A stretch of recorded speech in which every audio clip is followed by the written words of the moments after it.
Let's fucking rate some roster moves. Now, disclaimer, this is probably going to get uploaded, and I just want to say World Cup already happened, so some of my takes might be a little bit changed based on that, although not too much because I didn't watch the games, so I'll try to stay consistent with how I originally felt, but I won't completely ignore it either. So we'll use some results, but luckily, most of these teams haven't played yet, so it should be all good. And the first time we're going to see them is at Blast. So let's start with the most important team on this list, Mythic.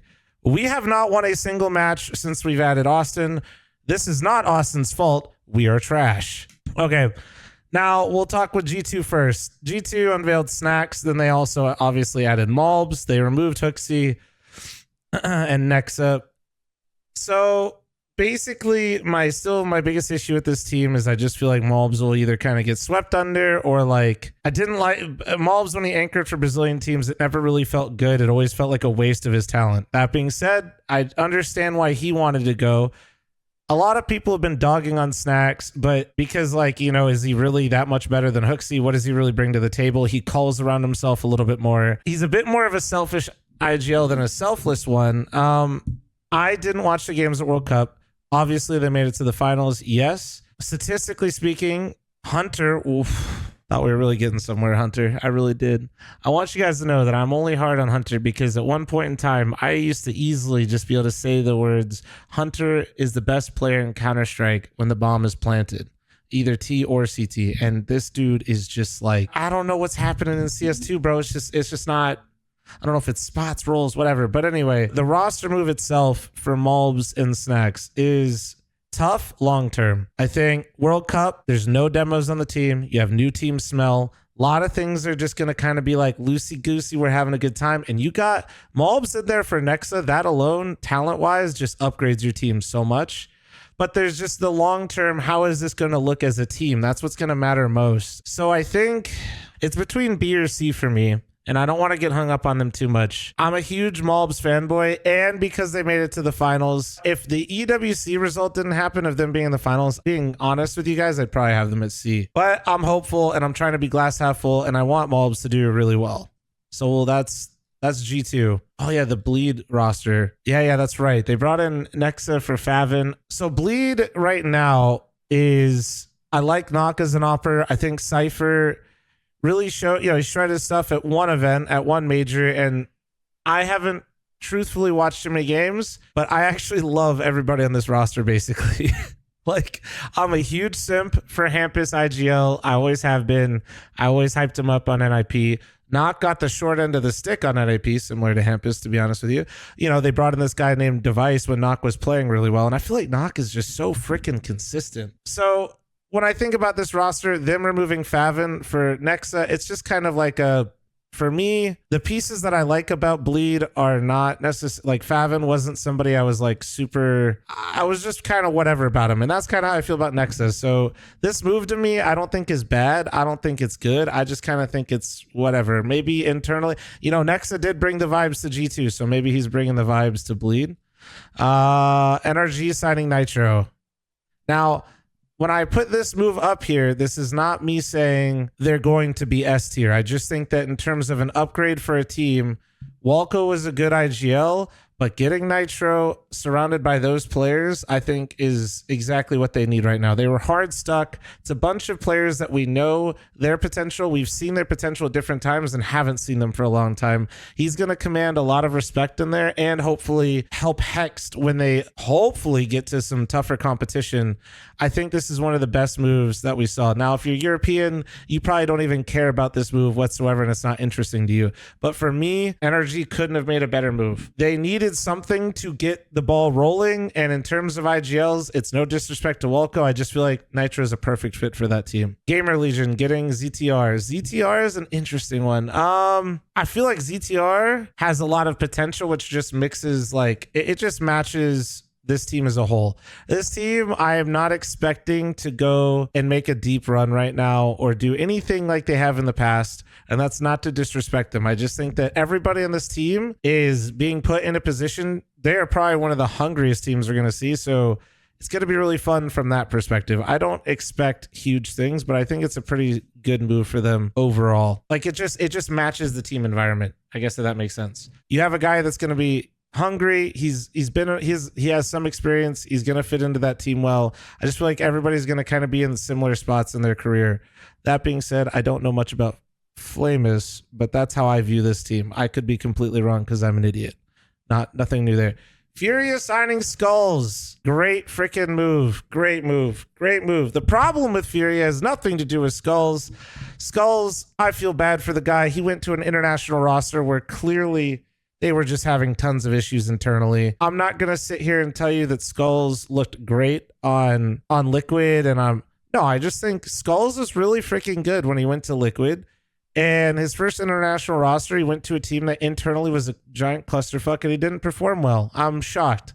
So I think Skulls is a great fit for Furia. He's a great player. He's going to really help balance that team from a perspective, just having like another piece that you can rely on. The downside is I just feel like now you have fl0m, Yuri, and Skulls, who are roles-wise, this team is very passive. Cello, I am not trying to hate on the guy, but he's just really not that guy.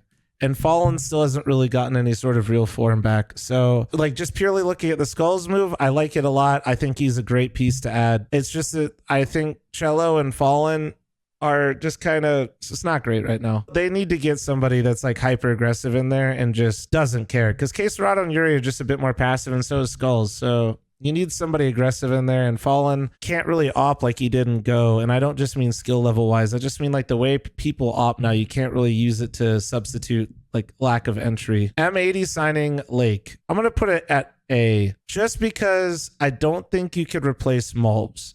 But damn, were they like, in terms of talent they could have signed in North America, that made sense. Like just good player, great player. I don't think they could have made a better choice. So the reason I'm not putting an S is just because I don't think he's an upgrade over Mulbs. But that isn't to knock on M80. I just think that this was a great move. Nobody was replacing him. I'm excited to see where M80 can go. I think they're only going to build from here, so that's good. And then we got Hades and Diha join Monte. Good. I think it's really good. This team is completely revamped now. I think this team was clearly dysfunctional as fuck. I am not a psychologist or anything like that, but if anybody ever watched a Monte game when they were at Pro League, it was really just hard. Outside looking in, I could tell that they were just, people didn't get along. They didn't like each other. When they lost SDY, they kind of lost their team's identity. And with bringing in Hades and Diha, I think, one, you have like a team now. Like you have veteran players. You have players that are going to be hungry.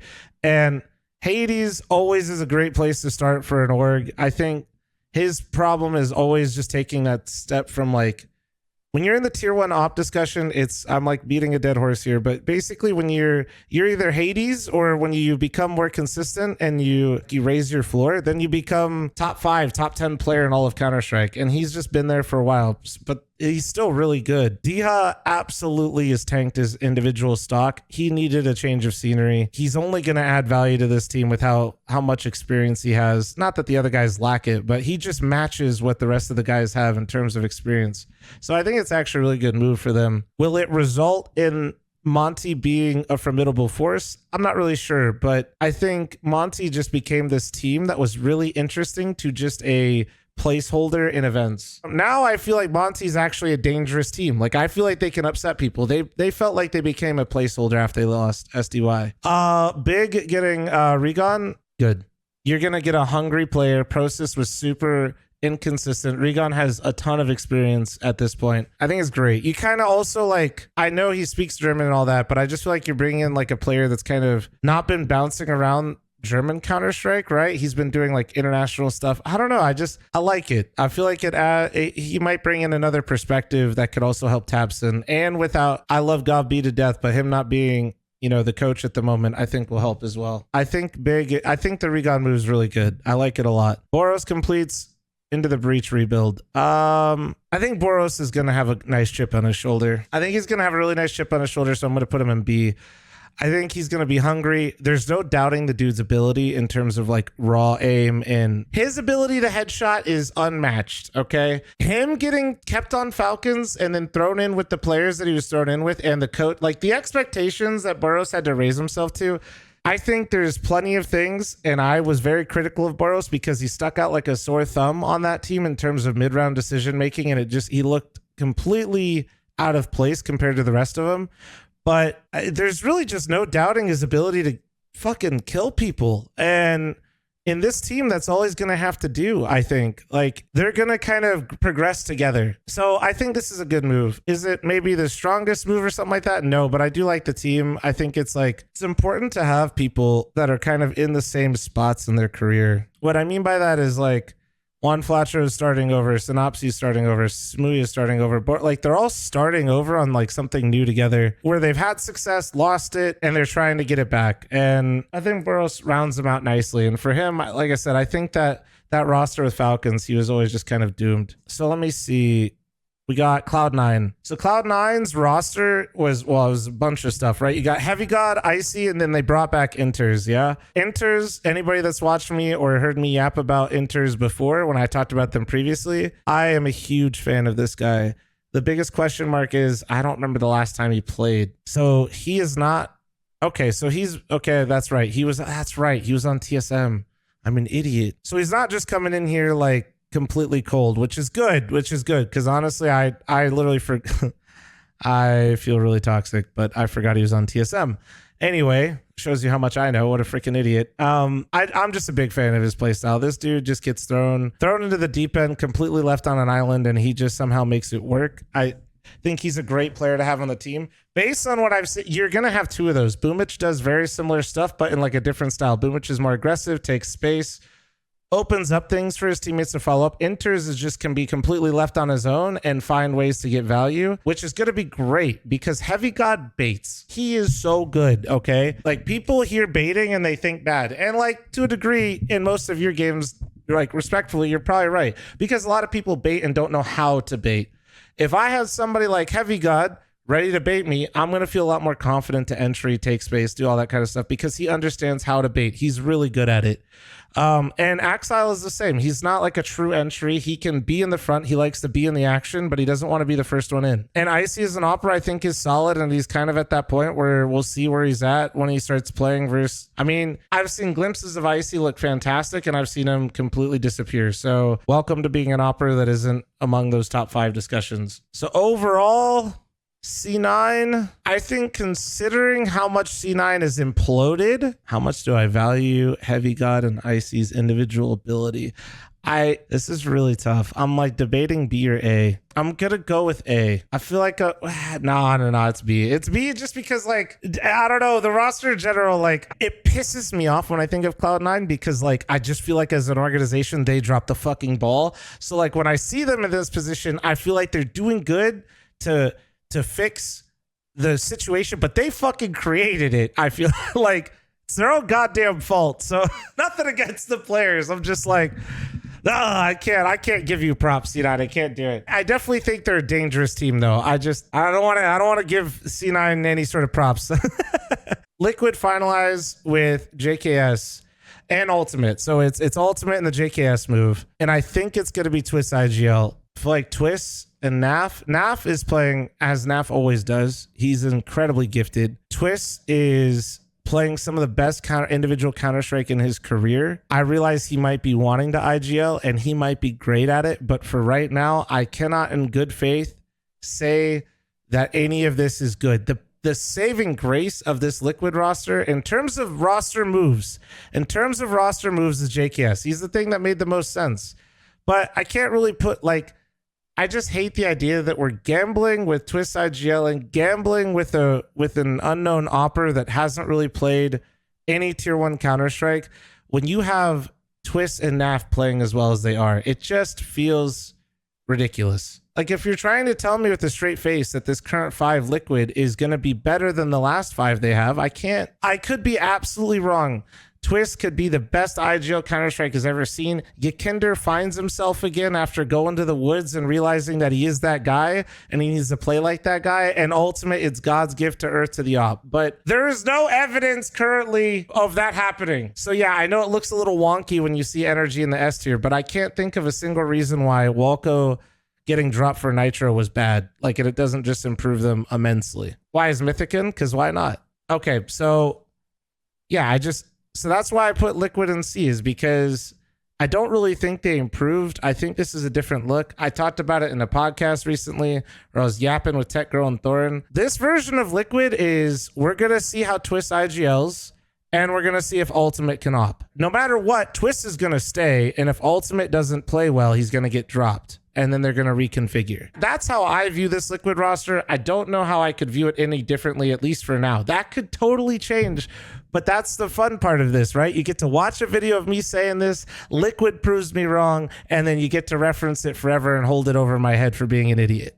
Wildcard lineup with Suspy and fl0m. They just won Revival Series. This lineup is pretty cool. Sorry, it's not Suspy, it's Susp. JBA is really good. I know a lot of people, if you guys don't follow Tier 2 CS in North America, which would be like Tier 3, Tier 4 internationally, like JBA is really freaking good. And getting more experience, like international experience from Susp and Fuzi, I always fuck up his name, I think will be really good for them. I think it kind of elevates them. I felt bad that Slight got dropped for this, but at the same time, like, I think this is a really good situation for the team. I think it's just a good move overall.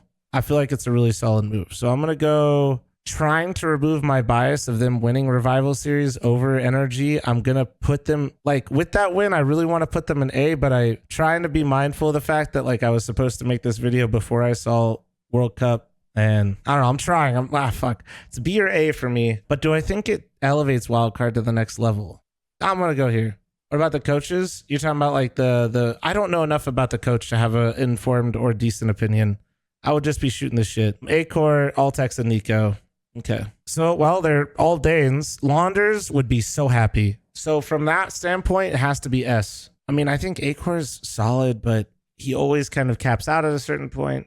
Altex, I'm not too strong one way or another. When Altex was playing with Prezi, like, it just felt like a Dupree and friends. Like, Dupree really found himself in that roster. My God, he was insane. Nico's good. He always feels like an all-arounder, but I just don't know how this team is supposed to, like, if Valde is supposed to be the star, that's not going to work. I don't know who your stars are. Like, unless I'm missing something, I will admit I have not watched these players in a little while. I just feel like there's no firepower. You have like 5 players that are just all really good team players. Maybe they're going to create like a heroic style type game. Let me see. I actually don't even know what their last roster was. This is actually scuffed. Sorry, TSM. I don't know what your last roster was, so it's actually really hard for me to have a decent opinion here. I mean, I guess it's an improvement then. Like, yeah, I mean, I guess it's an improvement. I don't really know, man. I'm just gonna we're just gonna go here. And now let me think about this. So let me think here, because I feel like when I look at it like this, I'm like, dude, energy can't be the S. So I'm trying to think of like moves that I think are like, my NA bias is going to show here, but I think M80 actually deserves to go here. Once again, this is just purely their roster moves. And the reason I'm saying this is because while it is, my argument before is it's not an upgrade over Mulbs, but also from a roster move perspective, they couldn't have done any better. With what they lost or what they needed, Energy didn't even technically lose anybody. They just made a change. Furia, now that I think of it in that way, I think there should have been more changes. I'm going to move them down. I think Skulls is a great pickup, but I think there should have been more changes. Wildcard, good pickups. Kind of feels like a slight upgrade rather than anything huge. C9, fuck you. Into the Breach, good. Maybe could move to an A. I like this a little bit better. And then if I go with the idea that we picked the best player available, that made sense. We picked up the nade guy when we needed somebody to throw nades. He anchors all the same positions. He streams. He's incredibly handsome, and he's got a fat cock. So I think that immediately moves the Mythic Austin move, even though we haven't won a single game yet, immediately moves us from F to S tier. Big moves. Not NA biased whatsoever. But I did put Liquid at C, so, you know, I totally balanced it out. If I put G2 any higher, it's just because they got in the finals recently, and that's going to suck, because when we upload this video, people are going to be like, they were in the finals, fl0m. It's like, well, I was supposed to release this before they fucking played, and also I didn't watch it, and I'm curious to see how they do long term. The G2 fans are going to come for my head for this, but it's okay. This isn't how good teams are. If this were how good the teams were, holy shit, we'd have a totally different list.